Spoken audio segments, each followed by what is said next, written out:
আছো? হ্যাঁ, কিন্তু তুমি এত রাতে হঠাৎ? তুমি না 10টা বাজে চলে গেলে অনলাইন থেকে? আরে হঠাৎ ঘুম ভেঙে গেছে তাই মেসেজ দিলাম।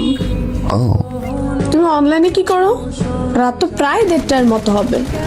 আমার কথা আর কি বলবো, তোমার টেনশন, বাবা মায়ের টেনশন, নিজের ক্যারিয়ার নিয়ে খুব চিন্তিত তো, তাই চোখ বোঝানো ঘুম আসতেছে না, তাই গেম খেলি।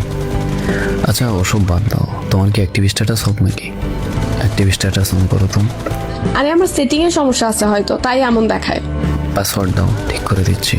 পাসওয়ার্ড মনে নাই, বান্ধবীর সিম দিয়ে আইডি খোলা।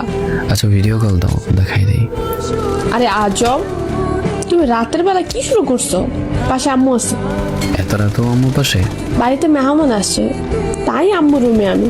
আগামীকাল দেখো। তুমি তো সব সময় আগামীকাল আগামীকাল বলেই যাচ্ছ, আজ পর্যন্ত কি আমার কথার কোনো মূল্য দিছো? লং ডিস্টেন্স রিলেশনশিপ তো, তাই চাইলেও তোমার সব ধরতে পারি না। সন্দেহটা কারণ ছাড়া হয় না। প্লিজ রাতে অন্তত এইসব প্যারা দিয়া মাথায় খেও না, মুডটাই খারাপ হয়ে যায় তোমার সাথে মেসেজ করতে আসলে। আগে কথা না বললে ভালো লাগতো না, আর এখন নাকি বিরক্ত লাগে।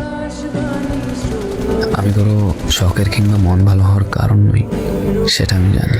ঘুমাই যাও, রাত জেগে থাকলে চোখের নিচে কালো হয়ে যাবে, সকালে মাথা ব্যথা করবে। আল্লাহ হাফেজ।